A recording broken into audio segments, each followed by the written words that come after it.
welcome to Clover's Corner. I'm Claire, and today we've got a bit to talk about in pop culture. But first, let's do some housekeeping. Clover is currently sleeping on a little dog bed down there, so that's why I'm doing this kind of quickly.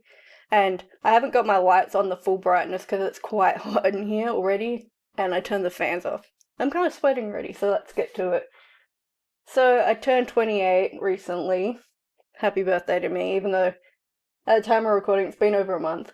But, my birthday kind of proved me right in that I'm deep in the Labubu craze. I got this one, the big one, and then I also got Rock the Universe one. This one was extremely hard to get. I got it from a reseller, like, pretty much straight away, because it's just like, the scalpers are out there. And even the people that are fans of Labubu are sometimes haters at the same time. How to explain it? I don't know, but it's a thing I've noticed when people are a fan of something, they're almost hypercritical of it to, like, compensate for how much of a fan they are of it. It's a thing, especially with pop singers. So, there was a lot in pop culture recently that I want to talk about, but first one was Nicki Minaj and Cardi B. So, I discovered Nicki Minaj and her music on YouTube one day. It was a sample from another song, but her song's called Your Love.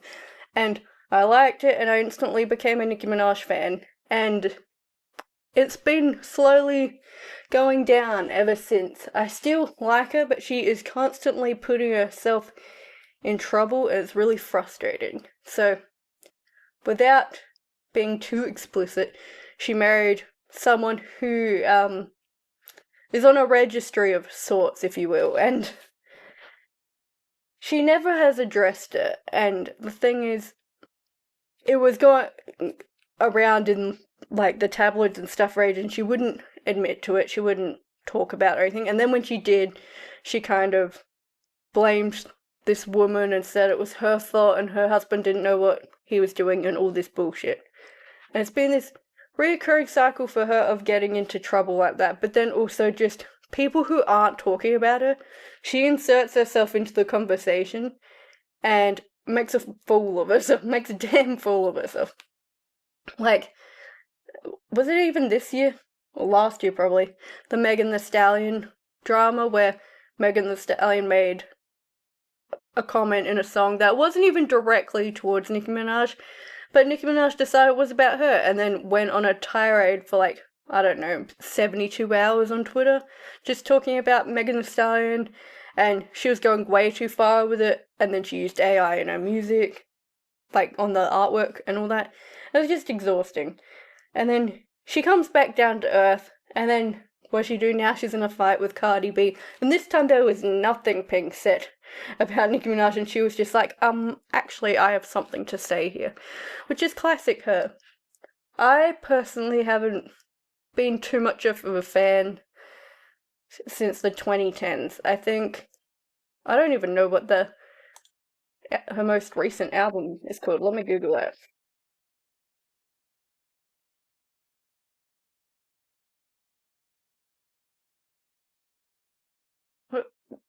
Pink Friday 2? Like, she also has a problem with putting way too many songs on an album. No one asked for 22 songs on an album. No one's asking for that. And even when I was regularly listening to it, I did think that. I'm like, too many songs. I'm not looking for that many songs on an album. But it's a thing where she's clearly talented, but she's become lazy. And I think that is a regular occurrence with a lot of singers, songwriters, rappers, pop stars, etc. Which leads me into some pop drama. So, we've got some really good pop albums that have come out this year. There was Tate McRae recently, there was the new Sabrina Carpenter, Zara Larson's really, really good album. And then Taylor Swift, she decided, hey, I'm just going to release this album out of the blue. She didn't do any promotion for it, because I thought she was going to be on a bit of a come down from the Eras tour and just, take maybe a little bit of a break, but no, she was like, I'm releasing this album. And it's called The Life of a Showgirl. So I was expecting Lady Marmalade, like, very theatrical thing. And it's very funny that if you search Taylor Swift Life of a Showgirl, here it says it's soft rock and pop for genres, but if you just write The Life of a Showgirl or whatever, I saw it a second ago, it said it was R&B and soul, which is wrong. But I was disappointed. I would call myself Taylor Swift neutral. Like, she has some really amazing songs, and then she has a lot of floppage in her wake. 1989, solid album, deserved a Grammy. I don't think there's a bad song on that album. And then there are so many good songs, and then just a lot of songs where I'm just like, what are we doing? So I listened to The Life of a Showgirl, and I was bewildered, to say the least. I've stopped really, rating albums number-wise, but, I still want to talk about them. Because sometimes you go back and listen to things and you change your opinion a bit. Like, Ariana Grande's album, I'm pretty sure I gave, a low score because it's not what I want from an Ariana Grande album. But on revision, there are some good songs on it. It's just not what I want out of an Ariana Grande album. But, yeah, no one wanted this for this new Taylor Swift album. Like, the first few songs, you're listening to it and you're like, okay, where are we going? And she gets lost. I think it's Wood that sounds exactly musically like Jackson 5, I Want You Back. And then she comes in with some lyrics. And it's just like, oh, we're talking about Travis Kelce's cock. Awesome. This is the thing with Taylor Swift, though. We know she can write good lyrics. We know she can write a good song, but it's a problem that she has, I think, probably because she wrote this album while touring. It's extremely lazy, in my opinion. And there are some good writers on this album and producers, so I don't know who was drinking the Kool-Aid, but every time I heard a song with this album, it's instrumentally good, I'm interested, and then she says something and I'm just like, what? What does that mean? For example, this song, Eldest Daughter, it starts off with, everybody's so punk on the internet, everybody's unbothered till they're not, everyone's joke, just trolling a meme, sad as it seems, apathy is hot. This isn't a comedy song, this isn't a stand-up bit, this isn't like Bo Burnham or anything, so putting the words trolling and memes in a song that you want to have some sort of longevity in the future has just aged it, extremely badly. This is one of those songs that when you listen to it, you're gonna know what year it came out by listening to it. Which is fine, but it's just hard to get out of some of those cycles. There are some songs from, 2010 that put me right back into 2010, and, that is the life that they live in there, and when we listen to it, that's the only place we go to. It's just what is it? What else is it? Everybody's cutthroat in the comments. Every single hot take is as cold as ice. When you found me, I said I was busy. That was a lie. And then this damn lyric, I've been afflicted by a terminal uniqueness, is something I would have put in my MSN bio when I'm pissed off with someone and I want them to, message me or something. That is the most emo, hard lyric. That's nuts. If you told me that was from, I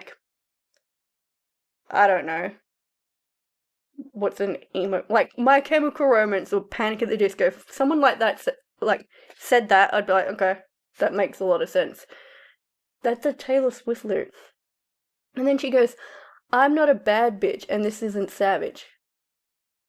I don't know how to explain it, but obviously Taylor Swift is beautiful, gorgeous, but when Taylor Swift says bitch or savage, it's extremely hard for me to take her seriously because I still see her as this country bumpkin chick. Like, I don't know. And it's just funny because Sabrina Carpenter opened for her, and I think, like, in the actual music-wise, not, like, as an artist, as in, like, how much relevance she has or anything, but I mean just musically. Sabrina Carpenter is always tongue-in-cheek, sexual, funny, and it works for her. And it's so funny that now Taylor Swift, who she opened for, when she tries to be like, I'm hardcore, I'm a bad bitch, I can be sexy and stuff, I just don't buy it. This other lyric is really funny. Every eldest daughter was the first lamb to the slaughter, so we all dressed up as wolves and we looked fire.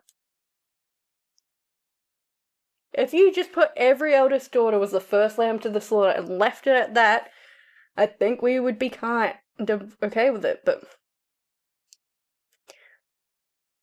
I get the song, I get it's supposed to be millennial-esque, but it's not doing it for me, it's a bit cringe. I don't know, this album, it's just strange. I have this weird thing with Taylor Swift, like, she obviously is a smart businesswoman, but some of the decisions she's making, I'm like, what are you doing? Let's see how many times she's released a new album. So we got Reputation 2017, Lover 2019, Folklore 2020, Evermore 2020, Midnight's 2022, Tortured, Pulse Department 2024. She's not giving any room for her music to just have a moment. No one gets a chance to miss her. Like, she's just there. And what's with this Charlie XCX drama, okay? So, allegedly, I'm saying that because I don't know for sure, but Charlie XCX's song Sympathy is a Knife is about jealousy and, like, comparing yourself to someone else, and she's saying it's about Taylor Swift. Well, everyone thinks it's about Taylor Swift, and then Taylor Swift comes back with, you call me boring Barbie when the coke's got you brave, and it's like, someone being jealous of you and envious of you is not a threat, like, it's a compliment, so you need to chill out, mate. Oh, and that's one thing I did want to talk about. Kanye West, bless his heart, also not really. He posted on Twitter a betrayal list, and it was just people he is pissed off at, which, weirdly enough, he added his own daughter to the list. But anyway, people have been making their own betrayal lists, and I think I have a list on my phone. His was specific, it was people, but mine, I think, was just, a list of things, because that's kind of the meme on TikTok at the moment. On my list, number 1 is Kanye West, because it was like, you were talented, we loved your music, and then you went and did all these fucked up shenanigans. Next, my bad teeth before I got them fixed. I had a child say to me once, why do you have a shark's tooth in your mouth? So, the TV show Skins, I pretended to do drugs because of this show. My headphones. Oh, that's right, I have these Jabra headphones, but then in the background you probably can't see it right there somewhere. I got JBLs, and I don't know if it's just because they're so hot on my head, but I had, like, dermatitis on my ears from sweating so much from wearing them. So that was a betrayal. Al Pacino the cat, my mum's friend's cat gave me cat scratch fever that time. Shopping trolleys with fucked wheels. They are always stuck, and you can't move them very well. Being too hot all the time. I can't remember if that was, like, literal heat or just being sexy, but both. Low-rise jeans. I will never be able to wear low-rise jeans, and I don't know how people do it without feeling like their coochie is out. Being too short to reach high shelves is a betrayal, because I am 5'1" and there is a world out there that I don't know about. Dogs don't live forever. That is a huge betrayal, because why not? And lastly, cancelled Crash Bandicoot games every few years. They tell us there is a new Crash Bandicoot game coming or it is leaked, and then in a matter of weeks or months it is cancelled and all hopes and dreams are destroyed. So yeah, this was a quicker episode. Please, please, please do tell me what you want to see on this podcast and hear about, and I will see you next time. Bye!